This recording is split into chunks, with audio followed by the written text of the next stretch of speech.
ആദ്യമായി പരിശുദ്ധ അമ്മയ്ക്ക് ഞാൻ 1000 നന്ദി പറയുന്നു. ഇന്നിപ്പോൾ ഇവിടെ നിങ്ങളുടെ മുമ്പിൽ ഞാൻ വന്ന് സാക്ഷ്യം പറയാൻ എന്നെ അനുഗ്രഹിച്ച എൻ്റെ പരിശുദ്ധ അമ്മയ്ക്കും ഈശോപ്പനും ഞാൻ ഏറ്റവും ആദ്യം നന്ദി പറയുന്നു.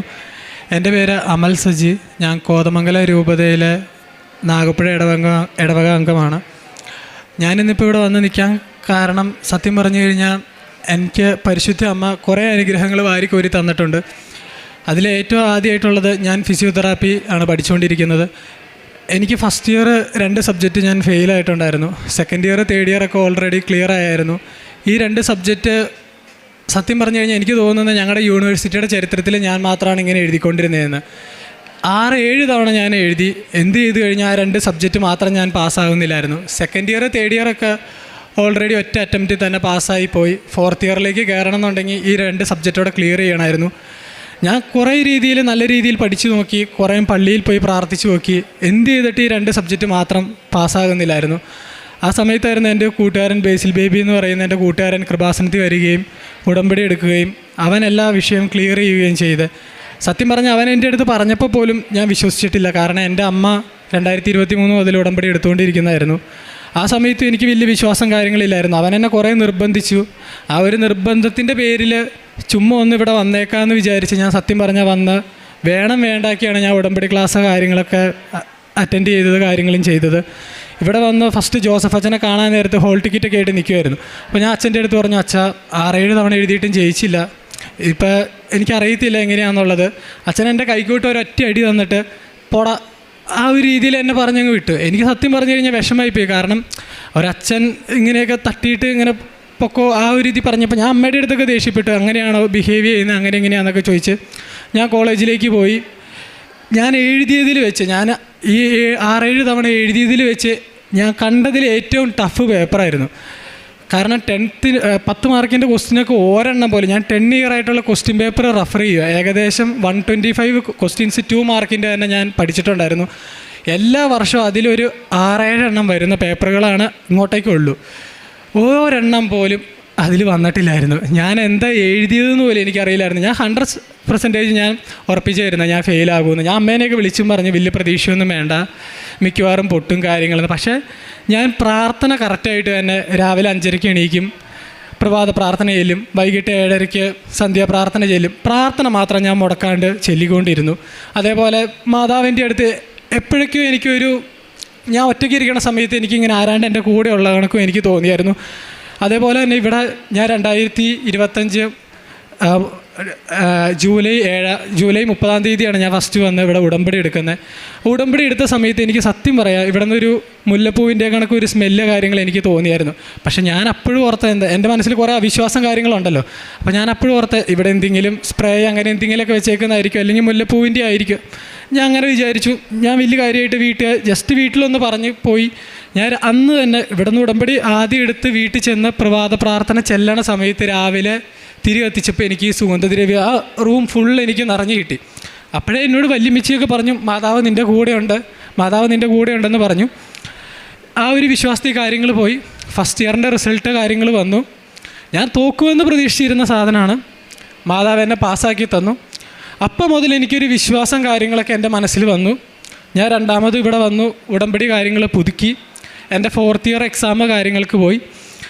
എൻ്റെ കൂടെ പഠിച്ചവന്മാരുണ്ട്, അതായത് first year second year third year distinction കിട്ടിയവന്മാർ, ഫസ്റ്റ് ക്ലാസ് കിട്ടിയവരൊക്കെ ഉണ്ട്. അവർക്ക് 4th ഇയർ ഒരു സബ്ജക്റ്റ് 2 സബ്ജക്റ്റൊക്കെ ചിലവർക്ക് ഫെയിലായിട്ടുണ്ട്, ചിലവർ ഫസ്റ്റ് അറ്റംപ്റ്റ് പാസ്സായി പോയേക്കുന്നവരുണ്ട്. എന്നെ സംബന്ധിച്ച് second year third year clear ആണ്. ഫസ്റ്റ് ഇയർ ഇത്രയോ സപ്ലി എഴുതിയിട്ടുണ്ട്. അതായത് ഈ 2 സബ്ജക്റ്റ് മാത്രം ഏകദേശം 8 തവണ എഴുതിയ വ്യക്തിയാണ്. സാറുമാർക്കൊക്കെ ആണെങ്കിലും വലിയ വിലയൊന്നുമില്ല. 4th ഇയർ ചെല്ലുന്നു, റിസർച്ച് കാര്യങ്ങളൊക്കെ ഉണ്ടായിരുന്നു, എല്ലാം കംപ്ലീറ്റ് ചെയ്തു. സത്യം പറയാം, എൻ്റെ ഒരു കഴിവെന്ന് ഞാൻ പറയുന്നില്ല, മാതാവിൻ്റെ ഇത് തന്നെ ഞാൻ വിശ്വസിക്കും. ഞാൻ ആരുടെ അടുത്ത് പറഞ്ഞു കഴിയുമ്പോഴും ഞാൻ ഇത് തന്നെയാണ് പറയുന്നത്, ഞാനല്ല, ഞാൻ സീറോയാണ്. എൻ്റെ മാതാവാണ് എൻ്റെ കൂടെ നിന്ന് കാര്യങ്ങളെല്ലാം ചെയ്തത്. കാരണം എനിക്ക് നല്ല അഹങ്കാരവും ഞാനെന്ന ഭാവം ഉണ്ടായിരുന്ന ഒരു വ്യക്തിയായിരുന്നു. ഞാൻ ട്രേഡിങ് അതുപോലെ തന്നെ കുറേ അഡ്മിഷൻ്റെ വർക്ക് കാര്യങ്ങളൊക്കെ ചെയ്ത് കുറച്ച് പൈസയായി, സ്വന്തമായിട്ട് കുറച്ച് ഏൺ ചെയ്യാൻ തുടങ്ങിയപ്പോൾ ഞാൻ നല്ല രീതിയിൽ അഹങ്കരിച്ച് ഞാനെന്നൊരു ഭാവം ഉണ്ടായിരുന്നൊരു വ്യക്തി. എന്നിൽ നിന്ന് അതൊക്കെ മാതാവ് എടുത്തു കളഞ്ഞ് മൊത്തത്തിൽ എന്നെ മാറ്റിയെടുത്തത് മാതാവാണ്. ഇന്നലെ ഇപ്പോൾ റിസൾട്ട് കാര്യങ്ങൾ 4th ഇയറിൻ്റെ വന്നു. എനിക്ക് 2nd ക്ലാസ്സോടുകൂടി തന്നെ മാതാവ് ഒറ്റ എഴുതലിന് എന്നെ പാസ്സാക്കി എടുത്തു. എനിക്കറിയാൻ പാടില്ല, ഞാൻ എങ്ങനെയാണ് കയറിയതെന്നുള്ളത് പോലും. പക്ഷേ എൻ്റെ അടുത്ത് അമ്മയും പറഞ്ഞു, അതുപോലെ എൻ്റെ പപ്പയും പറഞ്ഞു, എടാ നീ പേടിക്കണ്ട, നീ ഇത്രയൊക്കെ പ്രാർത്ഥിക്കുന്നതല്ലേ, മാതാവ് നിൻ്റെ കൂടെ ഉണ്ട്. ഞാൻ ആ ഒരു വിശ്വാസത്തിൽ തന്നെ ഇരുന്നു. ഒരു ദിവസം മാതാവ് എനിക്ക് സ്വപ്നത്തിൽ കാണിച്ചു തന്നു. ഫസ്റ്റ് ഞാൻ എല്ലാ ദിവസവും റിസൾട്ട് വരാൻ നേരത്ത് വീട്ടിലിരിക്കില്ല, എനിക്ക് പേടിയാണ്. വൈകിട്ടൊരു 4:30-5 മണിയാകുമ്പോഴത്തേക്കും ഞാൻ കോതമംഗലം അവിടെ എവിടെയെങ്കിലും പള്ളിയിൽ പോയി ഇരിക്കുകയാണ് റിസൾട്ട് നോക്കിക്കൊണ്ട്. ഇത്രയും ദിവസങ്ങളിൽ റിസൾട്ടൊന്നും വന്നില്ല. ഓൾറെഡി അമ്മയൊക്കെ യൂണിവേഴ്സിറ്റിയിലേക്ക് ഇങ്ങനെ മെസ്സേജ് കാര്യങ്ങൾ അയച്ചു. അവർ പറഞ്ഞ 14-ാം തീയതി അല്ലെങ്കിൽ 15-ാം തീയതിക്ക് ശേഷമാണ് ജൂണിൽ റിസൾട്ട് വരുള്ളൂ എന്ന്. ഞാൻ ഒരിക്കലും വീട്ടിലിരിക്കാത്ത വ്യക്തിയാണ്. ഇന്നലെ ഞാൻ കിടന്നുറങ്ങിപ്പോയി സത്യം പറഞ്ഞാൽ. എനിക്കത് തന്നെയാണ് മാതാവ് എനിക്ക് സ്വപ്നത്തിലും കാണിച്ചു തന്നെ. ഞാൻ എൻ്റെ വല്യപ്പച്ചൻ്റെ അടുത്ത് ഏറ്റവും ആദ്യം പോയി റിസൾട്ട് പാസ്സായി എന്ന് പറഞ്ഞ് കൈയടിച്ച് വല്യപ്പച്ചനെ കെട്ടിപ്പിടിക്കുന്നത്. ഞാൻ ഇന്നലെ ഉറങ്ങിപ്പോയി. ഞാൻ 6:15 ആയിപ്പോൾ എണീക്കും. എനിക്ക് 10-20 കോൾ വന്നുകൊണ്ടിരിക്കുക. ഞാൻ പപ്പയുടെ കോൾ എടുത്തു കഴിഞ്ഞപ്പോൾ പപ്പ പറഞ്ഞു, എടാ എക്സാം പാസ്സായി. ഞാൻ നേരെ അപ്പം ഓടിച്ചെന്ന് നോക്കുമ്പോൾ വല്യമ്മച്ചിയൊന്നും വീട്ടിലില്ല, വല്യപ്പച്ച മാത്രമേ ഉള്ളൂ. എന്താണ് എനിക്ക് സ്വപ്നത്തിൽ മാതാവ് കാണിച്ചു തന്നെ, അത് തന്നെ ഇന്നലെ സംഭവിക്കുകയും ചെയ്തു. അതേപോലെ തന്നെ റിസൾട്ട് വരുന്നതിന് ഒരാഴ്ച മുമ്പ് ഞാൻ ഗ്രോട്ടോയിൽ പ്രാർത്ഥിച്ചുകൊണ്ട് നിന്ന് കഴിഞ്ഞപ്പോൾ ഇതേപോലെ തന്നെ മാതാവിൻ്റെ സുഗന്ധാഭിഷേകം കാര്യങ്ങൾ എനിക്ക് നല്ല രീതിയിൽ കിട്ടിയായിരുന്നു. ഞാൻ സത്യത്തിൽ എല്ലാവരോടും പറയുകയാണെങ്കിൽ എനിക്കൊരു വിശ്വാസമൊന്നും ഇല്ലാത്തൊരു വ്യക്തിയായിരുന്നു. ഞാൻ കുറേ കാര്യങ്ങളിൽ ഇങ്ങനെ നിന്നിച്ച് കുറേ സയൻസും അതും ഇതുമൊക്കെ റിലേറ്റ് ചെയ്ത് എൻ്റെ അമ്മേനെയും സിസ്റ്റർ ആൻറ്റിയേനെയും വീട്ടുകാരെയും ഒക്കെ ചോദ്യം ചെയ്ത് അങ്ങനെ നടന്നൊരു വ്യക്തിയായിരുന്നു ഞാൻ. എനിക്കത് പറയുന്നതുകൊണ്ട് നാണമൊന്നുമില്ല. കാരണം നമ്മൾ ഭയങ്കര സക്സസ്സായി ഞാൻ ഭയങ്കര ആളാന്നുള്ളൊരു നിലയിൽ നിൽക്കുമല്ലോ, അതിൽ നിന്ന് നമുക്കൊരു അടി കിട്ടിയിട്ട് നമ്മൾ ആ ഒരു താഴ്ചയിലേക്ക് പോകും. അത് വളരെ നന്നായിട്ട് അനുഭവിച്ചൊരു വ്യക്തിയാണ് ഞാൻ. അതിൽ നിന്ന് കൈ പിടിച്ച് എന്നെ കൊണ്ടുവന്ന് ഇപ്പം ഈ ഒരു നിലയിൽ നിർത്തിയേക്കുന്നത് മാതാവാണ്. മാതാവിന് 1000 നന്ദി കാര്യങ്ങൾ ഞാൻ പറയുന്നു. അതേപോലെ തന്നെ എൻ്റെ അമ്മ ഉടമ്പടി എടുത്തിരുന്ന സമയത്ത് കഴിഞ്ഞ വർഷം ഞാനിങ്ങോട്ട് ഉടമ്പടിയൊക്കെ എടുക്കാൻ പോരുന്നതിന് മുമ്പ് ഞാൻ എക്സാമൊക്കെ ഫെയിലായിട്ട് എന്താ ചെയ്യേണ്ടതെന്ന് അറിയാണ്ട് നിൽക്കുന്ന സമയത്ത് വീടിൻ്റെ അവിടെ നിന്ന് ഏകദേശം ഒരു 20 അടി താഴ്ചയിലേക്ക് ഞാനും കാറും കട മറിഞ്ഞു പോയി. ഞാൻ കാറിൻ്റെ അകത്ത് തന്നെയായിരുന്നു. ഞാൻ ആ സമയത്ത് ഉടമ്പടി എടുത്തിട്ടില്ലായിരുന്നു. എൻ്റെ അമ്മ ഭയങ്കര രീതിയിൽ പ്രാർത്ഥിച്ച് അന്ന് തുടങ്ങിയ എല്ലാ കാര്യങ്ങളും ഞാനിങ്ങനെ നിന്നിച്ച് ഇങ്ങനെയൊക്കെ പറഞ്ഞു കഴിഞ്ഞാൽ അമ്മ കുറേ ദേഷ്യപ്പെടും. ഞാനതൊക്കെ കേട്ട് ആ പോട്ടേന്ന് പറഞ്ഞ് നിൽക്കും. ആ സമയത്തും എനിക്കൊരു പോറൽ പോലും പറ്റിയില്ല. 20 അടി താഴ്ചയിലേക്ക് ഞാനും കാറും കൂടെ വട്ടം മറിഞ്ഞാണ് കിടന്നത്. നേരെ പോയി നിൽക്കുമല്ല, വട്ടം മറിഞ്ഞ് കിടന്നു. എനിക്കൊരു പോറൽ പോലും ഇല്ലാണ്ട് ഞാൻ ഇറങ്ങി വന്നു. കാറ് ടോട്ടൽ ലോസായി. അതിൽ നിന്നും എൻ്റെ അമ്മയുടെ പ്രാർത്ഥനയും കൊണ്ടാട്ടെ എൻ്റെ മാതാവ് അന്ന് തുടങ്ങി എൻ്റെ വീട്ടിലുണ്ടെന്ന് ഞാൻ വിശ്വസിക്കുന്നു. കാരണം അങ്ങനെയൊക്കെ നിന്ന് ഒന്ന് വീട് കഴിയുമ്പോൾ തന്നെ ആൾക്കാർ നടു തളർന്നു പോകും, തലയടിച്ച് പൊട്ടും, പല കാര്യങ്ങൾ സംഭവിക്കുന്നതാണ്. അത്ര താഴ്ചയിലേക്ക് പോയിട്ട് എന്നെ കാത്തിട്ടുണ്ടെങ്കിൽ അതൊരു ശക്തിയാണെന്ന് ഞാൻ വിശ്വസിക്കുന്നു. അന്ന് തുടങ്ങി എനിക്ക് ചെറിയൊരു വിശ്വാസം കാര്യങ്ങൾ എൻ്റെ മനസ്സിലേക്ക് വന്നായിരുന്നു. അതിനുശേഷം ഇവിടെ വന്ന് ഉടമ്പടി കാര്യങ്ങൾ എടുത്തതോടുകൂടി മാതാവ് എൻ്റെ കൂടെ ഫുൾ ടൈം ഉണ്ടെന്നുള്ളൊരു വിശ്വാസ കാര്യത്തിലാണ് ഞാൻ നിന്ന് പോകുന്നത്. അതിനൊരു വ്യക്തമായ തെളിവും കൂടിയാണ് മാതാവ് ഇന്നലെ തന്നെ. ഞാൻ അമ്മോട് പറഞ്ഞിട്ടുണ്ടായിരുന്നു, എക്സാമിൻ്റെ റിസൾട്ട് വന്ന പിറ്റേ ദിവസം അമ്മയുടെ അടുത്ത് വന്ന് ഞാൻ സാക്ഷ്യം കാര്യങ്ങൾ പറഞ്ഞോളാം, എന്നാൽ അത് എത്ര ബുദ്ധിമുട്ട് എന്ത് കാര്യങ്ങൾ അനുഭവിച്ചാലും വരുമെന്ന് പറഞ്ഞായിരുന്നു. എൻ്റെ അമ്മയും അങ്ങനെ തന്നെയായിരുന്നു നേർന്നത്. ഇന്നലെ വൈകിട്ട് 6:30 റിസൾട്ട് വന്നു, പാസ്സായി. എല്ലാവർക്കും സന്തോഷം കാര്യങ്ങളായി. ഇന്ന് എൻ്റെ അമ്മയുടെ അടുത്ത് വന്ന് സാക്ഷ്യം കാര്യങ്ങൾ പറയാനും എനിക്ക് അനുഗ്രഹം കാര്യങ്ങൾ അമ്മ തന്നു. അതേപോലെ തന്നെ നേർച്ച വസ്തുക്കൾ, അതും ഞാൻ എടുത്തു പറയേണ്ട ഒരു കാര്യമാണ് എല്ലാവരോടും. എൻ്റെ കൂട്ടുകാരനായിട്ട് എനിക്ക് ഫസ്റ്റ് അതും പറഞ്ഞു തന്നത്, നമ്മൾ എക്സാമിന് പോണതിൻ്റെ സമയത്ത് മാർക്ക് കാര്യങ്ങൾ ടോട്ടൽ കൂട്ടിയിടുന്ന കോളമുണ്ട്. ഞാൻ തൈലം പയ്യെ കയ്യിൽ തേച്ചുകൊണ്ട് പോകും. ഞങ്ങളുടെ യൂണിവേഴ്സിറ്റിയിൽ ഫുള്ള് ചെക്കിങ് കാര്യങ്ങൾ നടത്തി. നമുക്ക് നോർമൽ ചെരുപ്പ് ഇടാൻ പാടുള്ളൂ, അതേപോലെ ഫുൾ സ്ലീവ് ഷർട്ട് ഇടാൻ പാടില്ല, ബെൽറ്റ് ഇടാൻ പാടില്ല, ഇങ്ങനെ കുറേ റൂൾസ് ആൻഡ് റെഗുലേഷൻസ് ഉണ്ട് എക്സാമിന് ഹാളിൽ കയറുന്ന ടൈമിൽ. അപ്പോൾ കയ്യിൽ ഞാൻ തൈലം തേച്ച് കയറും. അപ്പോൾ ഞാനിങ്ങനെ സെക്യൂരിറ്റിക്കാരുടെ അടുത്ത് പറയും കൈ ഇങ്ങനെ പൊള്ളിയായിരുന്നു അങ്ങനെ എന്തെങ്കിലും ആണെന്നും പറഞ്ഞ് ആ തൈലം കയ്യിൽ തേച്ചിട്ടാണ് ഞാൻ കയറിക്കൊണ്ടിരുന്നത്. അപ്പം തന്നെ ഹോളിൽ കയറും. ഇപ്പം എക്സാം നമ്മുടെ ആൻസർ ഷീറ്റിൻ്റെ അവിടെ മാർക്ക് കൂട്ടിയിടുന്നതിൻ്റെ അവിടെ 3 തവണ കുരിശ് കാര്യങ്ങൾ ഞാൻ വരയ്ക്കുമായിരുന്നു. അതേപോലെ തന്നെ പരീക്ഷ എഴുതി എല്ലാം കഴിയുമ്പോൾ എല്ലാ പേപ്പറിലും ചെറുതായിട്ട് ഉപ്പെടുത്തിട്ട് ഞാൻ ഉപ്പും ഇങ്ങനെ പ്രാർത്ഥിച്ച് ഞാൻ വിതറി മാതാവിൻ്റെ അടുത്ത് പറഞ്ഞിട്ടാണ് ഞാൻ പോന്നുകൊണ്ടിരുന്നത്. അതും എനിക്ക് സത്യം പറഞ്ഞു കഴിഞ്ഞാൽ അതുകൊണ്ടൊക്കെയാണ് ഞാൻ പാസ്സാവാനും ചെയ്തത്. പിന്നെ എന്നെ ഒരു ടീച്ചർ കളിയാക്കിയിട്ടുണ്ടായിരുന്നു. ഞാനിങ്ങനെ പ്രാർത്ഥിച്ച് നിന്ന ടൈമിൽ ഇവർ ഭയങ്കര വിശ്വാസമാണ്, ഇപ്പം ഭയങ്കര എളിമയാണ്, ഇവൻ്റെ ഹോൾ ടിക്കറ്റിൽ ഞാൻ എക്സാം കഴിഞ്ഞ് കഴിഞ്ഞപ്പോഴും ഞാൻ മാതാവിൻ്റെ അടുത്ത് രാവിലെയും വൈകിട്ടും പ്രാർത്ഥിക്കാൻ നേരത്തെ എൻ്റെ ഹോൾ ടിക്കറ്റ്, എൻ്റെ ഈ പറയുന്ന ക്വസ്റ്റ്യൻ പേപ്പർ എല്ലാം ഞാൻ വെച്ചിട്ട് പ്രാർത്ഥിക്കും. അത് കഴിഞ്ഞ് കഴിയുമ്പോൾ ഈ തൈലും ഞാൻ എല്ലാ പേപ്പറിലും ഞാൻ കുരിശ് വരയ്ക്കുമായിരുന്നു. എല്ലാ ക്വസ്റ്റ്യൻ പേപ്പറിലും ഹോൾ ടിക്കറ്റിലും ഞാൻ കുരിശ് വരച്ച് ഞാൻ പ്രാർത്ഥിക്കുമായിരുന്നു.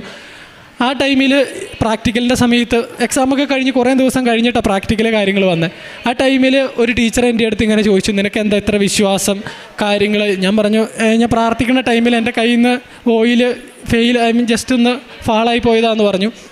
ടീച്ചർ അപ്പം തന്നെ HOD വിളിച്ച്, ഇവന് ഭയങ്കര വിശ്വാസമാണ്, എന്നെ ഇവൻ ഭയങ്കര എളിമ അങ്ങനെയൊക്കെ പറഞ്ഞ് ഞാൻ ശരിക്കും കരയുകയും ചെയ്തു ആ സമയത്ത്. കാരണം ഓൾറെഡി 1.5 ഇയർ ബാക്കാണ് എൻ്റെ ജൂനിയേഴ്സിൻ്റെ കൂടെ ഞാൻ എക്സാം എഴുതിക്കൊണ്ടിരിക്കണം. ആ ടൈമിലും അവരുടെയൊക്കെ മുമ്പിൽ വെച്ച് ഇങ്ങനെ പറഞ്ഞു കഴിഞ്ഞപ്പോൾ എനിക്ക് നല്ല രീതിയിൽ എനിക്ക് വിഷമമായി. ഞാൻ അമ്മേനെ വിളിച്ച് അന്ന് ഫുള്ള് കരയുകയും ചെയ്തേ. അപ്പം അമ്മ പറഞ്ഞു, എടാ നീ പേടിക്കണ്ട, നീ പാസ്സായിക്കോളും, നീ സാക്ഷ്യം പറയണ സമയത്ത് അതോടെ നീ എല്ലാവരുടെയും മുമ്പിൽ ഏറ്റു പറഞ്ഞാൽ മതി എന്ന് പറഞ്ഞു. അതെനിക്കിപ്പോൾ ഇവിടെ പറയാൻ പറ്റി. ഞാനിപ്പോഴും എല്ലാവരോടും പറയുകയാണ്, എൻ്റെ ഒരു കഴിവായിട്ട് ഞാനിത് എടുക്കുന്നില്ല. എൻ്റെ മാതാവ് എൻ്റെ കൂടെ വന്നു, എൻ്റെ കൈ പിടിച്ച് നിർത്തി. എനിക്ക് പരീക്ഷയിൽ പല ക്വസ്റ്റ്യൻസും അറിയാത്ത സമയത്ത് ഞാൻ മാതാവിൻ്റെ ലോക്കറ്റയിൽ ഞാൻ പിടിച്ച് ഞാൻ പ്രാർത്ഥിക്കും. മാതാവ് എനിക്ക് അതേപോലെ തന്നെ, എനിക്കറിയത്തില്ല ഞാൻ എന്താ എഴുതിയെന്ന് പോലും സത്യത്തിൽ. ഞാൻ അമ്മോട് പറഞ്ഞിട്ടുണ്ട്, ഞാൻ എക്സാം കഴിഞ്ഞ് അമ്മേനെ വിളിക്കുമ്പോൾ പറയും, അമ്മേ ഇന്ന ക്വസ്റ്റ്യൻ, അമ്മ നേഴ്സാട്ടോ, അപ്പോൾ അമ്മയ്ക്ക് അത്യാവശ്യം കാര്യങ്ങൾ അറിയായിരുന്നു. ഞാൻ അമ്മയുടെ അടുത്ത് പറയാം, അമ്മേ ഇതെങ്ങനെയാണെന്ന് എനിക്ക് അറിയാൻ പാടില്ല, ഞാൻ എങ്ങനെ എഴുതിയെന്ന് എനിക്ക് വലിയ ഉറപ്പൊന്നുമില്ല, എന്താണെന്ന് എനിക്കറിയില്ല. അപ്പോൾ എനിക്ക് എന്തൊക്കെയോ മാതാവ് ഇങ്ങനെ ഞാൻ അമ്മോട് ഇങ്ങനെ പറഞ്ഞു, എന്തോ ഒരു ശക്തി എൻ്റെ കൂടെ വന്ന് നിന്ന് എഴുതും കണക്കാണ് എനിക്ക് തോന്നിയത്, അല്ലാണ്ട് ഞാനായിട്ട് എഴുതിയതല്ല. എനിക്കറിയാൻ പാടില്ല, എൻ്റെ ഹാൻഡ് റൈറ്റിങ് ഭയങ്കര ചെറുതാണ്. അമ്മ എപ്പോഴും അതും പറഞ്ഞ് വഴക്ക് പറയും, കുഞ്ഞ് പിരിപിരാന്ന് പറഞ്ഞ് എഴുതുന്നതെന്നും പറഞ്ഞ്. പക്ഷേ ഈ തവണയൊക്കെ പരീക്ഷ എഴുതിയത് എന്താണെന്ന് പോലും എനിക്കറിയില്ല. എൻ്റെ ഹാൻഡ് റൈറ്റിംഗ് ഒക്കെ ഞാൻ എഴുതി പഠിച്ചതിൻ്റെ അകത്ത് കണ്ടിട്ട് അമ്മ എന്നെ പറഞ്ഞു, ഇത്ര വലുതാക്കിയ കൊച്ചെ എഴുതണ്ടേ, ഇങ്ങനെ എഴുതണ്ടേ എന്നുള്ളത്. പക്ഷേ സത്യം പറയാൻ ഞാനല്ല അത് എഴുതിയത്. ഞാനിപ്പോൾ എഴുതിയ സമയത്ത് എൻ്റെ ഹാൻഡ് റൈറ്റിംഗ് ചെറുതായി പോയിക്കൊണ്ടിരിക്കും. ആ സമയത്ത് എൻ്റെ കൂടെ എൻ്റെ മാതാവ് കൈ പിടിച്ചിട്ടാണ് അത്ര നന്നായിട്ട് നല്ല വൃത്തിയായിട്ടെല്ലാം എഴുതി കാര്യങ്ങളെല്ലാം പെർഫെക്റ്റാക്കി തന്നത്. എൻ്റെ മാതാവിനോട് 1000 നന്ദി കാര്യങ്ങൾ ഞാൻ പറയുന്നു. ഞാൻ അമ്മയ്ക്ക് കൊടുത്തൊരു വാക്ക് കാര്യങ്ങളുണ്ട്, ഒരിക്കലും ഈ എക്സാം പാസ്സായി അല്ലെങ്കിൽ ഈ കാര്യങ്ങൾ കഴിഞ്ഞു എന്നും പറഞ്ഞ് ഞാൻ മാതാവിനെ വിടില്ല. എൻ്റെ ജീവിതകാലം മൊത്തം ഞാൻ ഈ ഉടമ്പടി കാര്യങ്ങൾ പുതുക്കും. എനിക്ക് പറ്റുന്നിടത്തോളം കാലം വരെ എല്ലാ സമയവും മാതാവിനോട് പ്രാർത്ഥിച്ച കാര്യങ്ങൾ ഞാൻ കൂടെ ഉണ്ടാവും. ഇതെൻ്റെ ഒരു ആവശ്യത്തിനായിട്ട് വന്ന് നേർന്ന് അത് കിട്ടി ഇപ്പം നിർത്തി പോവുക അങ്ങനെ ഒരിക്കലും ഞാൻ ഉദ്ദേശിച്ചിട്ടുമില്ല, ഞാൻ ചെയ്യുമില്ല. എൻ്റെ ജീവിതകാലം മൊത്തം മാതാവിൻ്റെ കൂടെ തന്നെ ഇരിക്കാനാണ് ഞാൻ ആഗ്രഹിക്കുന്നത്. പിന്നെ ഞാൻ ഈ പറയും കണക്ക് പ്രേക്ഷിത വേല കാര്യങ്ങൾ ചെയ്തത്, ഇവിടെ നിന്ന് ഇറങ്ങുന്ന സമയത്ത് കുറച്ച് പേർക്ക് ഞാൻ ഈ പറയുന്ന പൈസ കാര്യങ്ങൾ കൊടുത്തിട്ടുണ്ട്. പിന്നെ ഞങ്ങളുടെ അവിടെ കോതമംഗലം ബസ് സ്റ്റാൻഡിൻ്റെ കാര്യങ്ങൾ അവിടെയാണെങ്കിലും പാവപ്പെട്ടവർ ഇരിക്കുന്ന കാണുമ്പോൾ പൈസ കാര്യങ്ങൾ കൊടുത്തിട്ടുണ്ട്. എൻ്റെ കോളേജിൻ്റെ അവിടെ ഒരു പാവപ്പെട്ട ഫാമിലി കാര്യങ്ങളുണ്ടായിരുന്നു, അവർക്ക് ഫുഡ് കാര്യങ്ങൾ മേടിച്ച് കൊടുക്കാൻ പറ്റിയിട്ടുണ്ട് മാതാവിൻ്റെ സഹായത്തോടു കൂടി. അതുകൂടാണ്ട് എനിക്ക് വേറൊരു ചെറിയൊരു സാക്ഷ്യം കൂടെ ഉണ്ട്. ഇവിടുന്ന് പത്രം കിട്ടിയ സമയത്ത് എനിക്ക് സത്യം പറഞ്ഞാൽ എനിക്കറിയില്ലായിരുന്നു ഇതിങ്ങനെ കൊടുത്തു കഴിഞ്ഞാൽ ആൾക്കാർ മേടിക്കും അല്ലെങ്കിൽ നമ്മളെ കളിയാക്കും. എനിക്ക് അങ്ങനെ കുറേ ഇതുള്ള ഒരു വ്യക്തിയായിരുന്നു ഞാൻ. നമുക്കൊരു സ്റ്റാൻഡേർഡ് ഉണ്ട്, അങ്ങനെയൊക്കെ കുറേ വിശ്വസിച്ച് ഭയങ്കര ഒരു ഇതിൽ നടന്ന വ്യക്തിയായിരുന്നു ഞാൻ. അമ്മയുടെ അടുത്തും പറഞ്ഞു, പത്രം കൊണ്ടൊക്കെ ചെന്ന് കഴിഞ്ഞാൽ ആരെങ്കിലും മേടിക്കുമോ, എന്നെ കളിയാക്കില്ല ഇല്ലെങ്കിൽ അങ്ങനെയാണ്. സത്യം പറയാം, ഞാൻ ആദ്യം ഉടമ്പടി എടുത്ത പത്രമായിട്ട് ഞാൻ ധർമ്മേരിയിലേക്ക് ചെന്നു. 5 മിനിറ്റ് പോലും എടുത്തില്ല. എൻ്റെ അടുത്തേക്ക് ഇങ്ങോട്ടേക്ക് ആൾക്കാർ, അതെന്താണെന്ന് എനിക്കറിയത്തില്ല, എൻ്റെ അടുത്തേക്ക് ഇങ്ങോട്ടേക്ക് ആൾക്കാർ വന്ന് അവിടെ പഠിക്കുന്ന പിള്ളേരായിക്കോട്ടെ അല്ലെങ്കിൽ ഈ പറയുന്ന പേഷ്യൻസ് ആയിക്കോട്ടെ, കുറേ പേര് ഇങ്ങോട്ടേക്ക് വന്ന് 5 മിനിറ്റ് എനിക്ക് എടുത്തില്ല. പത്രം കൊടുത്തിട്ട് ഞാൻ പുറത്തിറങ്ങി. ഞാൻ അപ്പം തന്നെ അമ്മേനെ വിളിക്കും, അമ്മ പത്രം കൊടുത്തു തീർത്തു. അമ്മ പറഞ്ഞു, സത്യം പറയടാ കൊടുത്തു തീർത്തു. ഞാൻ പറഞ്ഞു, അമ്മ കൊടുത്തു തീർത്തു. ഞാൻ ഇവിടെ പുറത്തിറങ്ങി. എനിക്ക് തന്നെ വിശ്വസിക്കാൻ പറ്റിയില്ലായിരുന്നു. അതിനുശേഷം ഇവിടെ ഉടമ്പടി പുതുക്കിയപ്പോൾ ഞാൻ അമ്മോട് പറഞ്ഞിട്ട് പിന്നെയും 2 പേപ്പറോടെ കൂടുതൽ കാര്യങ്ങൾ ബൾക്കായിട്ട് മേടിച്ച് കൊണ്ടുപോയി കൊടുക്കുക ചെയ്ത്. എനിക്കിപ്പോൾ സന്തോഷമുള്ളൂ ഇത് കൊടുക്കുന്നതിൽ. കാരണം എൻ്റെ അനുഭവവും കാര്യങ്ങളും മറ്റുള്ളവരോട് പറയാനും പറ്റും. അതുകൂടാണ്ട് അവർക്കാണെങ്കിലും എനിക്ക് കിട്ടിയ അനുഭവം മാത്രമല്ല അതിലുള്ളതാണെങ്കിലും പറഞ്ഞു കൊടുത്ത് അവർക്കത് പറഞ്ഞ് മനസ്സിലാക്കി കൊടുക്കാനും കാര്യങ്ങൾക്കും എനിക്കിപ്പോൾ സാധിക്കുന്നുണ്ട്. ഇതെല്ലാം എൻ്റെ മാതാവിൻ്റെ അനുഗ്രഹം കാര്യങ്ങളും കൊണ്ടാണ്. മാതാവിന് 1000 നന്ദി ഇത് ഞാൻ പറയുന്നു. ഇത്രയേറെ അനുഗ്രഹങ്ങൾ നൽകിയ പരിശുദ്ധ അമ്മയ്ക്കും ഈശോപ്പയ്ക്കും 1000 നന്ദി പറയുന്നു.